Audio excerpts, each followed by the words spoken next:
Bismillahirrahmanirrahim. Alhamdulillahi rabbil alamin. Wabihi nasta'in ala umurid dunya waddin. Wassalatu wassalamu ala sayyidil mursalin Sayyidina Muhammadin wa ala alihi wa sahbihi ajma'in.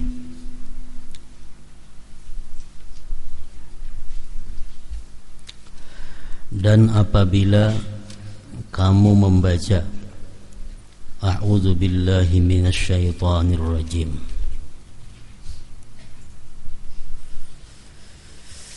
sesudah selesai membaca doa iftitah, kita disunnatkan membaca ta'awudz atau isti'azah, yaitu kalimat a'udzu billahi minasyaitonir rajim. Artinya, aku berlindung kepada Allah dari syaitan yang terkutuk, atau aku berlindung dengan Allah dari syaitan yang terkutuk. Itu arti a'udzu billahi minasyaitonir rajim. Maka ketahuilah bahwasanya syaitan itu adalah musuhmu,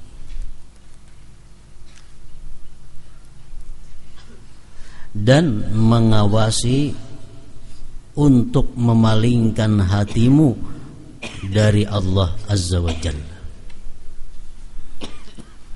Syaitan selalu berusaha memalingkan hati kita daripada Allah Azza wa Jalla,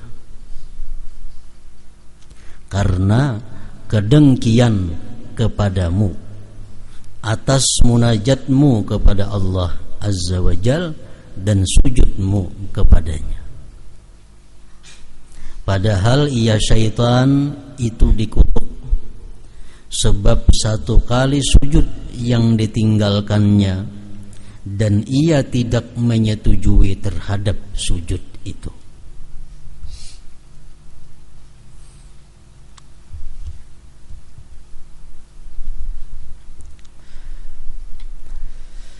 Dan permohonan perlindunganmu kepada Allah Subhanahu wa ta'ala daripadanya syaitan adalah dengan meninggalkan sesuatu yang disenangi oleh syaitan dan diganti dengan sesuatu yang disukai oleh Allah Azza wa Jalla, bukan dengan semata-mata perkataanmu a'udzubillahi minasyaitonir rajim tadi.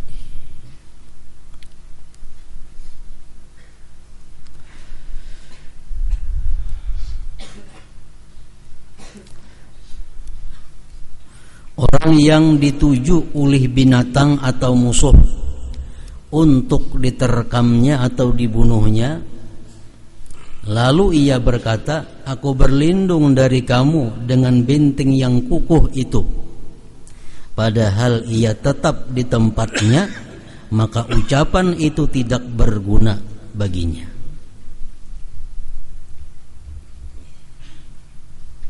Bahkan tidak melindunginya kecuali penggantian tempat. Maka demikian juga orang yang mengikuti syahwat yang menjadi kesenangan syaitan dan dibenci oleh Tuhan yang Maha Pemurah, maka semata-mata perkataan tidaklah berguna baginya. Sama halnya lawang rumah dibuka,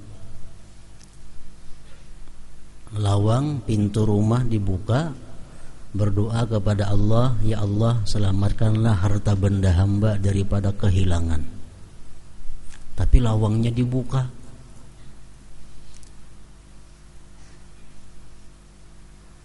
Itu persis sama dengan orang yang minta berlindung kepada Allah daripada syaitan terkutuk, tapi kehidupannya sehari-hari berbuat sesuatu yang disenangi oleh syaitan.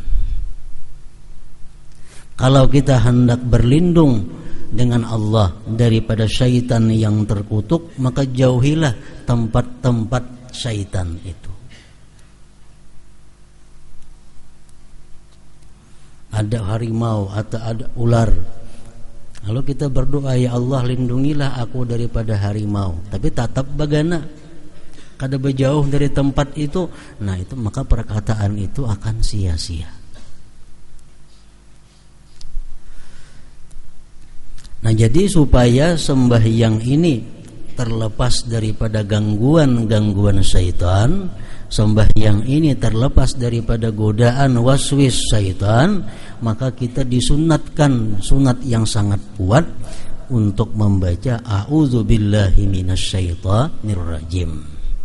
Nah kalimat itu, kalimat isti'adzah itu sangat berguna apabila sebelum sembahyang itu kita sudah menjauhi terlebih dahulu tempat-tempat syaitan. Kita sudah menutup pintu masuknya syaitan. Kalau sudah pintu-pintu tempat masuknya syaitan kita tutup, lalu kita ucap a'udzubillahi minasyaitonir rajim, nah itu bermanfaat ucapan a'udzubillahi minasyaitonir rajim tadi. Imam Al-Ghazali mengatakan pintu-pintu syaitan yang mesti kita tutup di dalam diri kita ada 10 pintu. Syaitan bisa masuk ke dalam diri kita melalui salah satu di antara pintu yang 10 ini. Kalau pintu yang 10 ini kita buka, walaupun 1000 kali kita mengucap a'udzubillah, tidak ada manfaatnya. Kalaupun ada manfaat, manfaatnya halus. Imam Ghazali mengatakan pintu syaitan masuk ke dalam diri kita itu pertama lewat ghadab. Lewat ghadab artinya apa? Marah.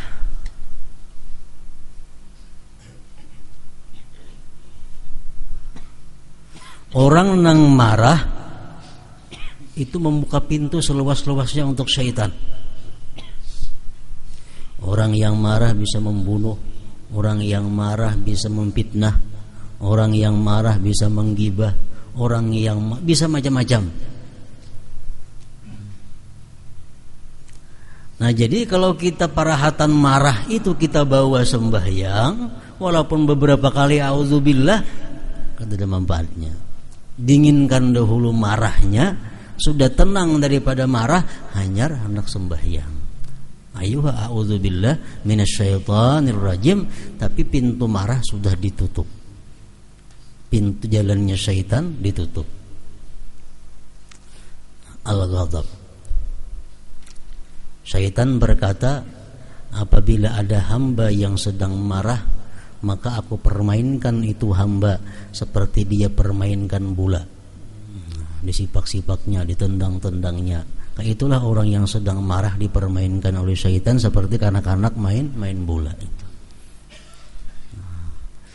Itu orang marah, kada ingat lagi norma-norma, kada ingat lagi undang-undang agama, kada tahu lagi ini kuitan, kada tahu lagi ini mintuha, kada tahu lagi ini laki. Bila sudah sarik, nah ghadab itu pintu syaitan. Makanya sembahyang jangan sekali-kali kalau hati masih membara, hati masih marah, jangan sembahyang dulu. Karena itu masukan syaitan.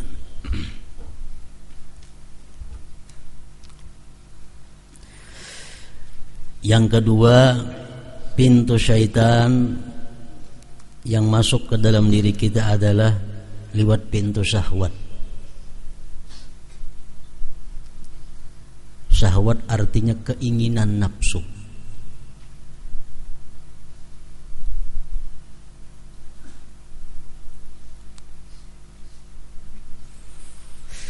Orang yang sudah membuka pintu syahwat ini berarti membuka syaitan masuk ke dalam dirinya.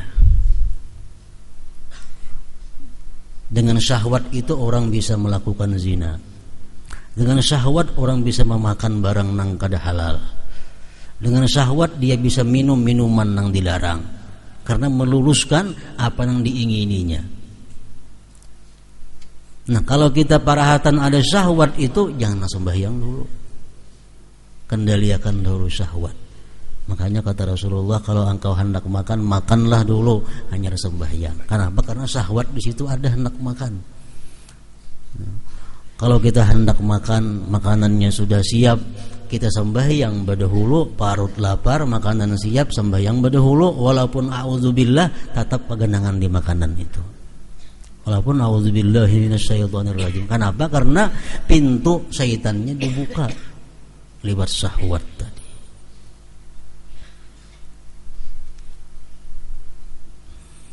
Yang ketiga, ujar Imam Ghazali, pintunya syaitan itu masuk ke dalam diri manusia ada lewat hasad, lewat dengki.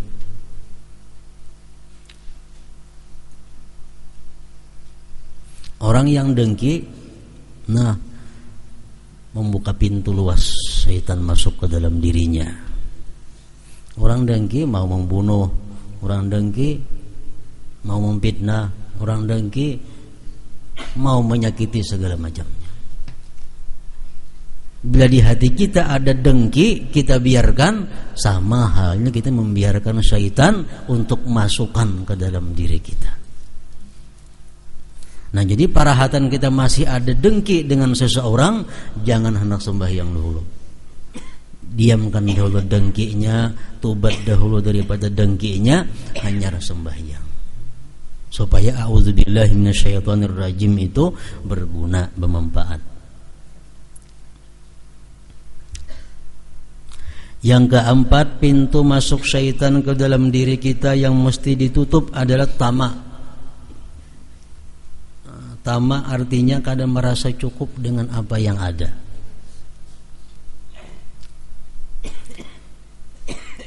Ini mencakup seluruh perkara. Makan kada cukup, makan yang ada. Berpakaian kada cukup, pakaian yang ada. Penghasilan rasa kada cukup, penghasilan yang ada. Nah, bila macam itu masih ada dalam diri kita sifat tamak itu, sembahyang kayak apa aja kita kada khawatir terhindar daripada syaitan. Kenapa? Karena selalu dimasuki syaitan untuk menghayal, mengingini, memiliki segala macam sesuatu yang dituntut oleh hawa nafsunya. Tamak. Yang kelima, asyiba minat ta'am walau halala. Kenyang dari makanan walaupun makanan yang halal.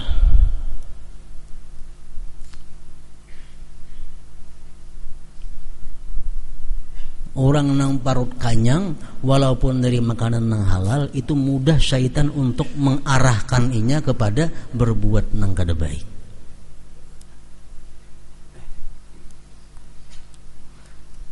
Jadi artinya kalau sembahyang itu parut lapar jangan, kanyang jangan. Parut lapar berpikir makan gimana sembahyangnya. Parut kanyang lapah pulang sembahyangnya. Nah, jadi kalau sembahyang itu supaya jangan terganggu dengan urusan itu antara kanyang lawan lapar. Dan agama pun menganjurkan demikian juga. Kalau kita makan, makanlah jangan sampai kenyang. Nah, karena bila sudah makanan itu kanyang, berarti kita membuka syaitan masuk ke dalam diri kita. Yang keenam, Imam Ghazali, pintu syaitan lagi hubbut tazayyun, suka berhias. Orang ini suka aksi.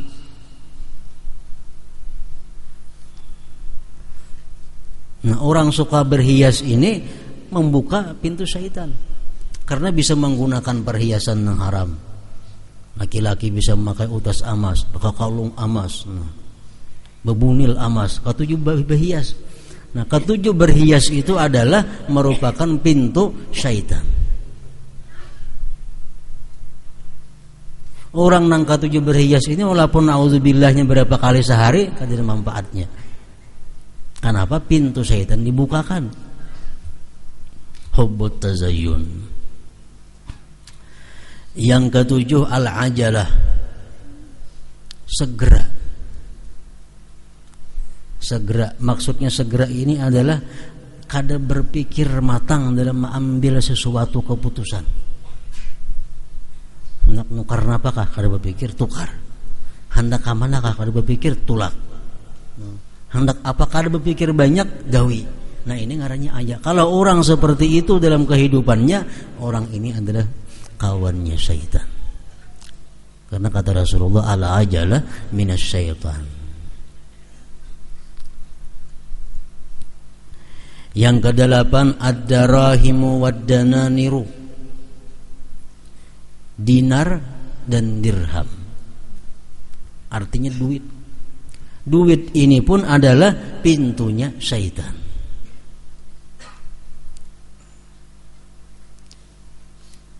Orang yang sangat cinta kepada duit sehingga kadang menghiraukan lagi duit ini datang di mana. Apakah duit ini datangnya di jalan yang haram, apakah duit ini datangnya di jalan yang halal, kada ada urusan. Karena apa? Karena sudah sangat cinta lawan duit itu. Yang penting ada duit. Nah, itu membuka syaitan masuk ke dalam diri kita. Yang kesembilan, pintu syaitan, al-bukhlu. Bukhul artinya apa? Kikir.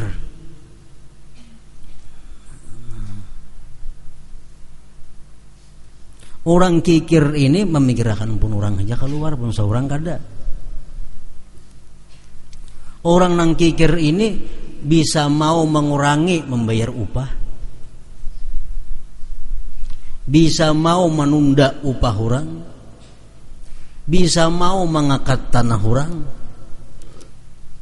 Nah, itu orang kikir. Kalau kikir itu ada dalam diri kita, ada pintu syaitan untuk masuk ke situ.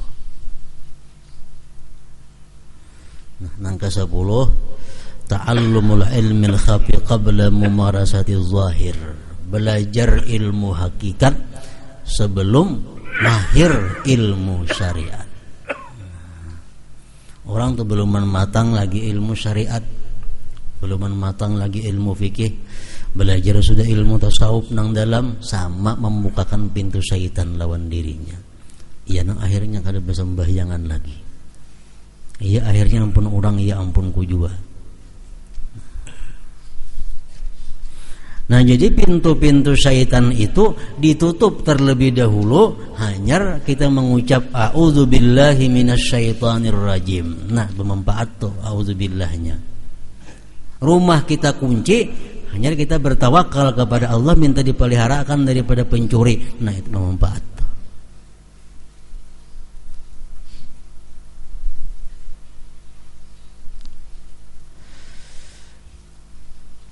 Maka demikian juga orang yang mengikuti syahwat yang menjadi kesenangan syaitan dan dibenci oleh Tuhan yang Maha Pemurah, maka semata-mata perkataan a'udzubillahi minasyaitonir rajim tidaklah berguna baginya.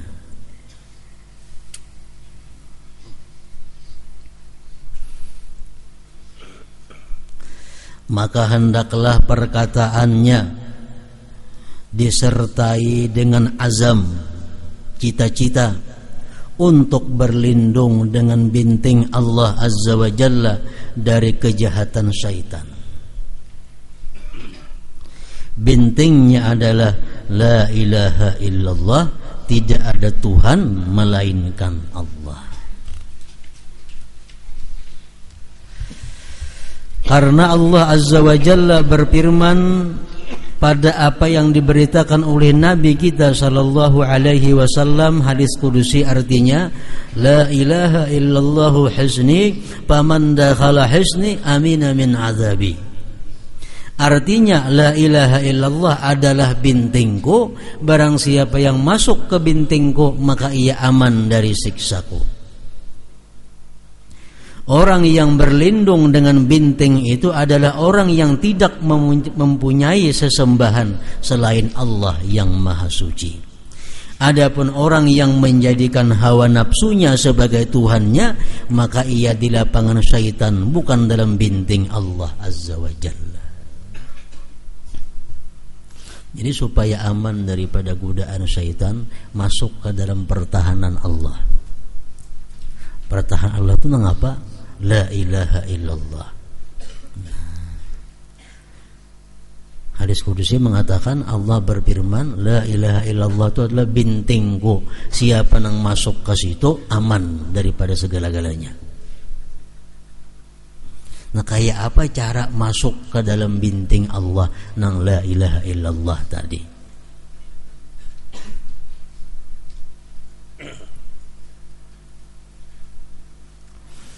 Ada dua teori ulama sufi yang mengatakan cara kita masuk ke dalam la ilaha illallah itu ada cara membuang atau menghilangkan sesuatu yang mendatangkan maksiat, yang mendatangkan lalai kepada Allah, kemudian memperbanyak zikir la ilaha illallah. Misalnya kita ada pekerjaan, macam-macam pekerjaan, ada kesibukan, macam-macam kesibukan. Mana kesibukan-kesibukan yang seringkali membuat jadi maksiat, mana kesibukan-kesibukan pekerjaan kita yang seringkali membuat kita lalai daripada Allah. Nah itu dibuang, ditinggalkan. Hanya perbanyak mengatakan la ilaha illallah, maka kita akan dimasukkan dalam binting Allah subhanahu wa ta'ala. Itu ada yang pertama macam itu. Jadi artinya sebelum mengamalkan la ilaha illallah, orangnya harus membersihkan diri dulu. Bersihkan diri daripada macam-macam yang kada baik, hanya perbanyak la ilaha illallah. Ada teori yang kedua daripada ulama-ulama sufi mengatakan agar kita masuk dalam bintingnya Allah itu adalah biar aja kita ada pekerjaan yang melalaikan atau pekerjaan yang seringkali membuat maksiat, biar jangan ditinggalkan. Cuma satu, perbanyak la ilaha illallah, mengucapnya sebanyak-banyaknya sehari, misal 12.000 atau 24.000. Maka dengan tersendirinya pekerjaan yang kada baik tidak akan tertinggalkan.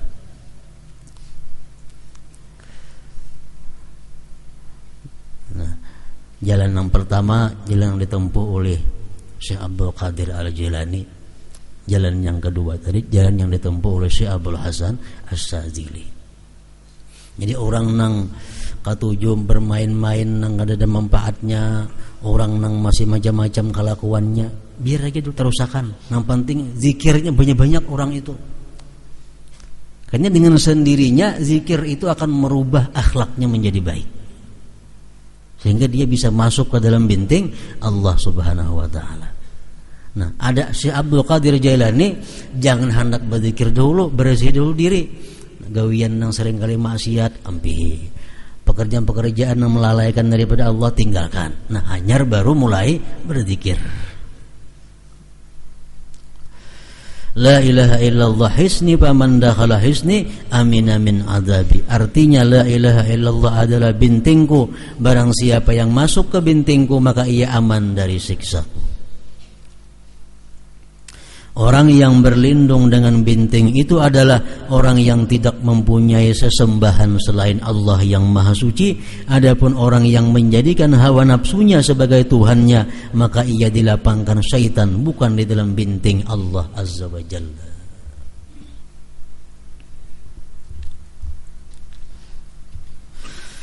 Ketahuilah bahwa sebagian tipu dayanya adalah syaitan itu menyibukkan kamu dengan ingat akhirat di dalam salatmu dan merencanakan perbuatan baik, agar syaitan dapat menghalangi kamu dari memahami apa yang kamu baca.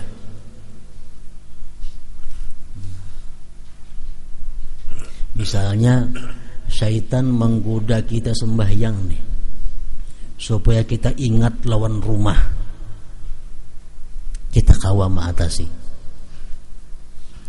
Syaitan menggoda kita rahatan sembahyang supaya kita ingat lawan toko dagangan kita, kita kawa mengatasi. Syaitan menggoda kita dalam sembahyang supaya kita ingat lawan anak-anak kita, kita kawa mengatasi. Syaitan menggoda kita dalam sembahyang itu bisa dengan mengingat dosa-dosa kita dahulu. Rahatan sembahyang kita ingat dulu kita pernah berdusta, kita melakukan ghibah. Dalam sembahyang kita ingat kita melakukan fitnah. Dalam sembahyang kita melakukan mencuri segala macam. Nah, syaitan menggeritik hati kita supaya kita ingat dosa-dosa kita. Nah, kita kira itu baik, padahal luput. Kenapa? Dalam sembahyang itu bukan disuruh mengingat dosa, disuruh menghadap hati dan wajah kepada Allah Subhanahu wa ta'ala. Nah, dikira sudah baik. Atau syaitan dalam sembahyang bisa menggoda dengan mengingat dalam kubur. Nah, kita sembahyang, kita ingat dalam kubur kena kayak apa aku, di Siratal Mustaqim kena macam apa aku. Padahal itu kan ada urusan sembahyang, mengingat itu. Mengingat itu hendaknya di luar daripada sembahyang. Dalam sembahyang ini khusus memahami apa yang dibaca. Bila sembahyang ingat lawan mati. Itu syaitan menggeritik ke hati kita, menggoda kita supaya jangan khusyuk, supaya jangan ingat kepada Allah Subhanahu wa ta'ala. Agar syaitan dapat menghalangi kamu dari memahami apa yang kamu baca. Rahatan sembahyang timbul di hati geritik hendak berbuat baik. Kan kena yang bersembahyang ni membaca Quran, kan kena yang bersembahyang ni membaca salawat. Mungkin syaitan ni mengkritik hati kita, kan kena yang bersembahyang ni belajar. Nah, dikira itu baik. Padahal itu adalah tipu daya syaitan untuk menghalangi kita munajat kepada Allah Subhanahu wa taala. Walaupun caranya pina model baik.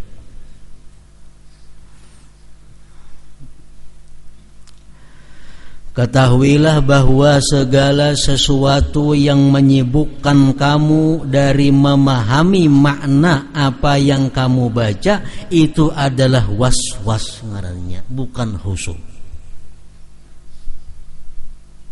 Misal mulut kita membaca iyyaka na'budu wa iyyaka nasta'in. Itu hati kita mesti paham bahwa hanya kepada Engkau ya Allah kami menyembah, hanya kepada Engkau ya Allah kami minta pertolongan. Lain pada itu was-was ngarannya. Waktu kita mengucap iyyaka na'budu wa iyyaka nasta'in, hati sadih keingatan mati. Nah, itu salah nih tuh. Lain tempatnya mengingat mati di situ.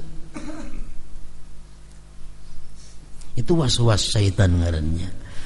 Ketahuilah bahwa segala sesuatu yang menyibukkan kamu dari memahami makna apa yang kamu baca itu adalah was-was.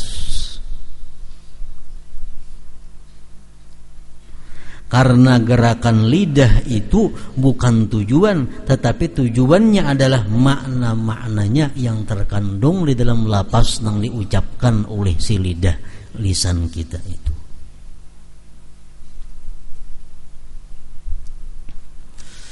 Adapun bacaan, maka manusia padanya ada 3 golongan. Baca Fatihah contohnya. Bismillahirrahmanirrahim. Alhamdulillahirabbil alamin. Arrahmanirrahim. Maliki yaumiddin sampai habis. Nah, membaca Fatihah, membaca tasbih, membaca tasyahud, itu manusia ada 3 kelompok. Pertama, seseorang yang lidahnya bergerak sedangkan hatinya lalai.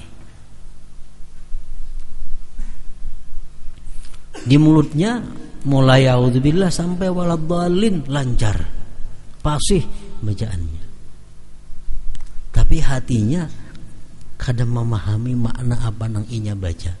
Padahal amunnya hakoninya kau aja memahami itu, bisa aja orangnya bahasa Arab. Bahasa Arab bisa, pandai aja. Ihdina artinya tunjuki kami, tahu aja. Sirat artinya jalan mustaqim yang lurus, tahu aja artinya. Bismillahirrahmanirrahim, dengan nama Allah, tahu aja maknanya. Cuma karena hatinya kesibukan memikirkan yang lain daripada itu, sehingga makna yang dibaca itu kada terlintas dalam hati. Seseorang yang lidahnya bergerak sedangkan hatinya lalai.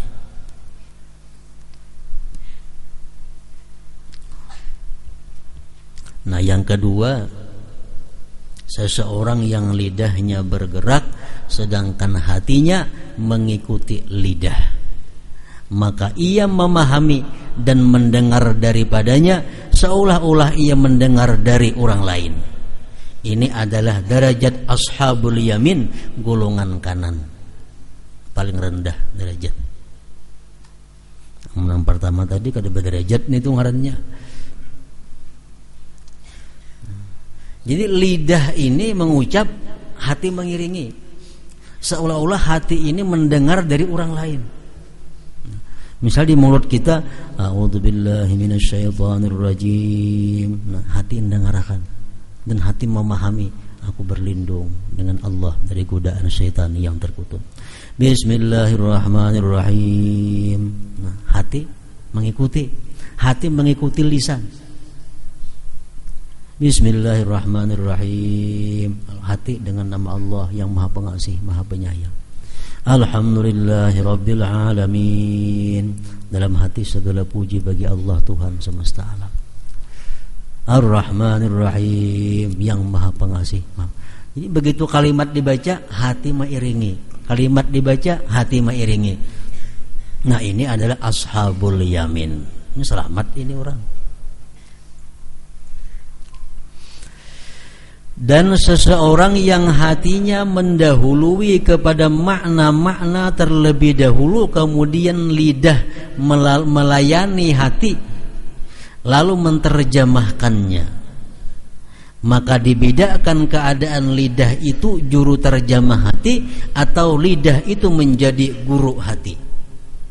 Kalau yang pertama tadi, lidah menjadi guru hati. Bismillahirrahmanirrahim, di hati dengan nama Allah yang Maha Pengasih lagi Maha Penyayang. Alhamdulillahirabbil alamin, di hati segala puji bagi Allah. Itu ngarannya lidah gurunya oleh hati. Nah, ada golongan yang ketiga, ini adalah orang yang hatinya mendahului kepada makna-makna terlebih dahulu, kemudian lidah melayani hati lalu menterjemahkannya. Jadi sebelum mengucap a'udzubillah, hatinya sudah berkata, aku berlindung dengan Allah dari godaan syaitan yang terkutuk. A'udzubillahi minasyaitonirrajim, dengan nama Allah yang Maha Pengasih lagi Penyayang. Bismillahirrahmanirrahim, segala puji bagi Allah. Di hati ini paham, hati sudah mengerti, lalu diucapkan alhamdulillahirabbil alamin. Di hati lagi, Allah itu Maha Pengasih, Maha Penyayang. Ar-Rahmanir-Rahim, Tuhanku itu Raja pada hari kiamat. Maliki yaumiddin. Nah, jadi mulut ini berguru lawan hati. Orang-orang yang dikatakan kepada Allah al-muqarrabun, lidah mereka adalah juru terjemah yang mengikuti hati dan hati tidak mengikutinya. Nah, ini tingkatan yang lebih tinggi lagi artinya kalau kita kawa macam itu. Minimal kita mesti kawa hati mengiringi lidah. Nah, biar lidah berdahulu tapi hati mengikuti. Kalau kita kada kawa hati berdahulu hanyar lidah.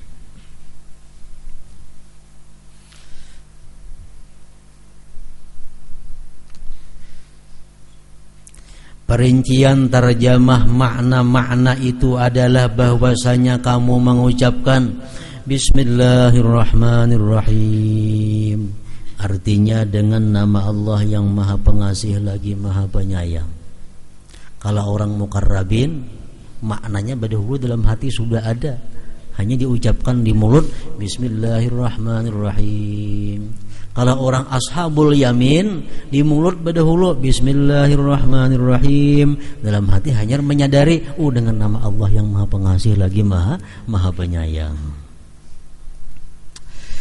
Artinya dengan nama Allah yang Maha Pengasih lagi Maha Penyayang, maka niatkanlah dengannya untuk mendapat berkah, untuk permulaan membaca kalam Allah yang Maha Suci. Dan pahamilah bahwasanya maknanya seluruh urusan itu dengan Allah yang Maha Suci.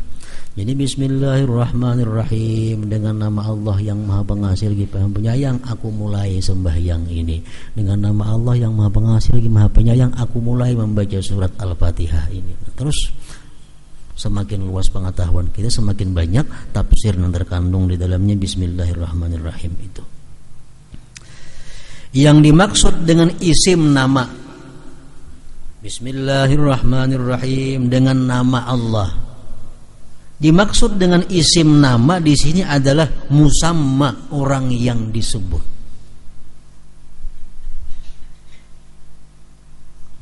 Dengan nama Allah artinya dengan Allah maksudnya. Dan apabila urusan-urusan itu dengan Allah yang Maha Suci, maka pastilah alhamdulillah. Bismillahirrahmanirrahim. Dengan nama Allah yang Maha Suci, yang Maha Pengasih, Maha Penyayang, aku mulai sembahyang ini, aku mulai membaca surat Al-Fatihah ini. Alhamdulillahirabbil alamin. Segala puji bagi Allah, Tuhan semesta alam. Pengertiannya adalah syukur itu bagi Allah. Alhamdulillahirabbil alamin. Itu kita ucapkan alhamdulillah sesudah bismillah. Bismillah itu kita ucapkan menyertai perbuatan. Bismillah kita ucapkan menyertai perkataan. Dengan nama Allah yang Maha Pengasih Penyayang, aku mulai ini sembahyang ini. Nah, kita bisa bergerak sembahyang, kita bisa membaca Fatihah, itu karena nikmat dari Allah Subhanahu wa taala. Makanya kalimat berikutnya, alhamdulillahirabbil alamin. Segala puji bagi Allah Tuhan semesta alam. Pengertiannya adalah syukur itu bagi Allah karena segala nikmat itu dari Allah. Dan barang siapa yang berpendapat nikmat itu dari selain Allah, atau dengan syukur ia maksudkan selain Allah yang Maha Suci, bukan karena ia dikuasakan dari Allah Azza wa Jal, maka dalam membaca tasmiyah Bismillahirrahmanirrahim dan tahmid Alhamdulillahirabbil alamin itu kurang.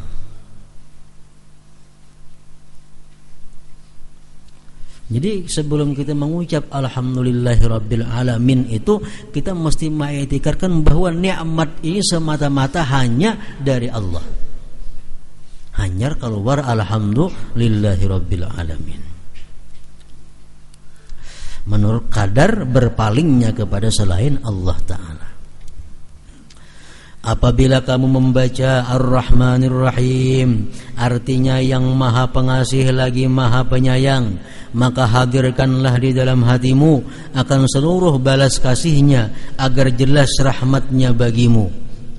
Lalu terbangkitlah harapanmu karenanya. Kemudian kubarkanlah dari hatimu pengagungan dan takut dengan ucapanmu Maliki Yaumiddin, artinya yang merajai memiliki hari pembalasan.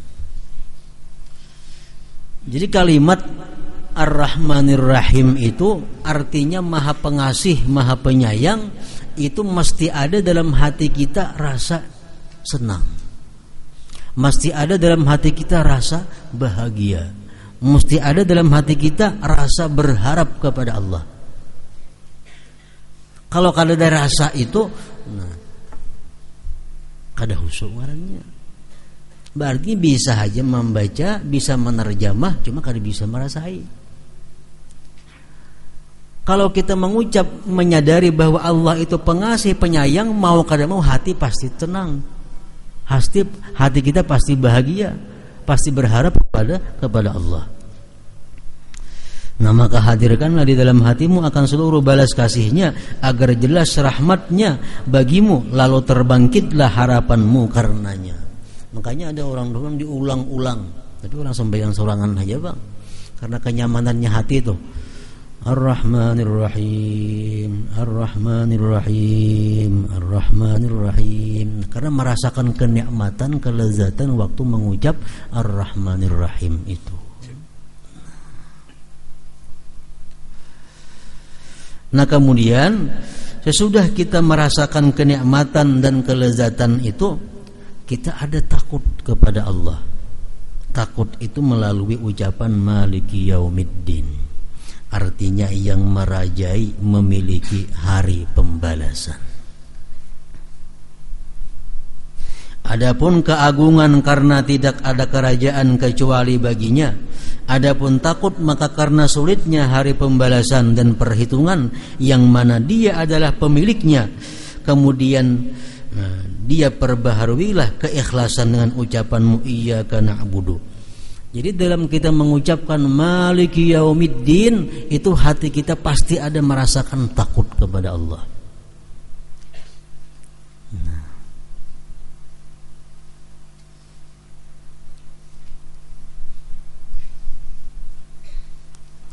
Kemudian perbaharuilah keikhlasan dengan ucapanmu iyyaka na'budu, artinya hanya kepadamu kami menyembah, dan perbaharuilah kelemahan dan kebutuhan dan kekusungan dari daya dan kekuatan dengan ucapanmu wa iyyaka nasta'in, artinya hanya kepadamu kami memohon pertolongan.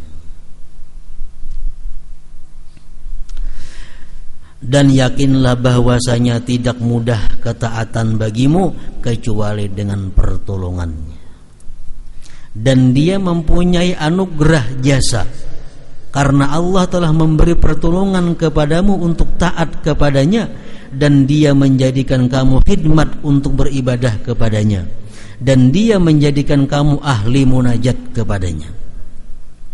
Seandainya dia menghalangi kamu dari pertolongan taufik, niscaya kamu termasuk golongan orang-orang yang dijauhkan bersama syaitan yang terkutuk. Jadi waktu kita iyyaka na'budu, hanya kepada Engkau ya Allah kami menyembah, di situ hati kita kada boleh ada keingatan siapa jua pun hanya selain Allah. Wa iyyaka nasta'in, hanya kepada Engkau kami ya Allah minta pertolongan. Nah di situ ada hati kita merasa kerendahan, minta tolong kepada Allah. Di situ ada hati kita berharap-harap kepada Allah diberi pertolongan melalui wa iyyaka nasta'in itu. Kemudian apabila kamu selesai dari ta'awuz, a'udzubillahi minasyaitonirrajim, dan ucapanmu bismillahirrahmanirrahim, dari tahmid alhamdulillahi rabbil alamin, dan dari menampakkan kebutuhan untuk mohon pertolongan secara mutlak, maka tentukanlah permohonanmu dan janganlah kamu memohon kecuali sepaling penting kebutuhanmu, dan bacalah ihdinas siratal mustaqim. Iyyaka nasta'in, kepada Engkau minta tolong ya Allah. Minta tolong nang apa? Ihdinas siratal mustaqim, tunjuki kami, tunjukkanlah kami jalan yang lurus, yang menuntun kami ke sisi-Mu dan menyampaikan kami kepada keridhaan-Mu. Dan tambahkanlah dengan penjelasan, perincian, penguatan dan contoh dengan orang-orang yang telah mendapatkan nikmat hidayah dari para nabi, siddiqin, syuhada dan salihin, bukan orang-orang yang dimurkai, yaitu orang-orang kafir, orang-orang yang menyimpang dari orang-orang Yahudi dan orang-orang Nasrani. Ihdinas siratal mustaqim, tunjuki kami jalan-Mu yang lurus, tunjukilah kami jalan yang lurus. Jalan lurus itu jalan yang macam apa? Siratal ladzina an'amta alaihim, jalan yang telah, jalan mereka orang-orang yang telah Kau berikan nikmat mereka itu, para nabi, para salihin, para syuhada. Ghairil maghdubi alaihim waladdallin, bukan jalannya orang-orang yang dimarahi Allah, bukan jalannya orang-orang yang tersesat. Itu penjelasan daripada yang kita minta kepada Allah, ihdinas siratal mustaqim tadi. Kemudian mohonkanlah perkenan dan bacalah amin, artinya perkenankanlah. Jadi itulah Fatihah dari awal sampai akhir. Di situ ada mendatangkan kenyamanan hati, kebahagiaan hati, ada mendatangkan ketakutan hati, ada mendatangkan berharapnya hati, ada mendatangkan mohon pertolongan kepada Allah. Segalanya tercakup dalam surat Al-Fatihah itu. Nah kalau kita kawa sedemikian itu dalam membaca Fatihah, khusyuk ngarannya sudah bintang surat Fatihah.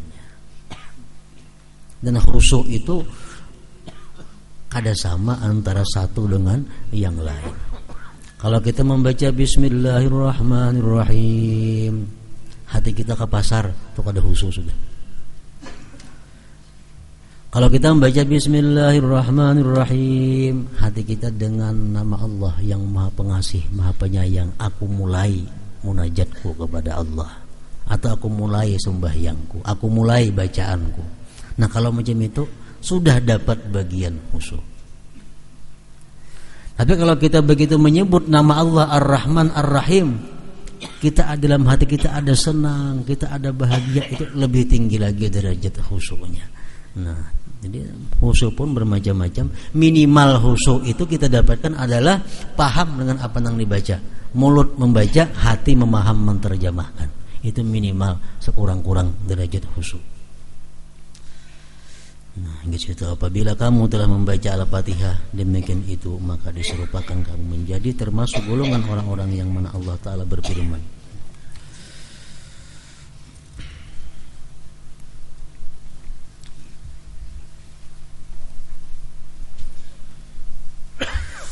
afdalu dzikri fa'lam annahu la ilaha illallah Muhammadur Rasulullah, la ilaha illallah Muhammadur Rasulullah, la ilaha illallah Muhammadur Rasulullah, la ilaha illallah, la ilaha illallah, la ilaha illallah, la ilaha illallah, la ilaha illallah. Allahu Allah, Allahu Allah, Allahu Allah, Allahu Allah, Allahu Allah, Allahu Allah, Allahu Allah, Allahu Allah, Allahu Allah, Allahu Allah, Allahu Allah, Allahu Allah, la ilaha illallah Muhammadur Rasulullah, la ilaha illallah Muhammadur Rasulullah, la ilaha illallah Muhammadur Rasulullah, la ilaha illallah. Al-Fatihah. Ar-Rahman Ar-Rahim. Iyyaka na'budu wa iyyaka nasta'in. Shiratal ladzina an'amta 'alaihim. Wa ya ayyuhar rajul minhu syafa'atan sallu 'alaihi sallimu taslima.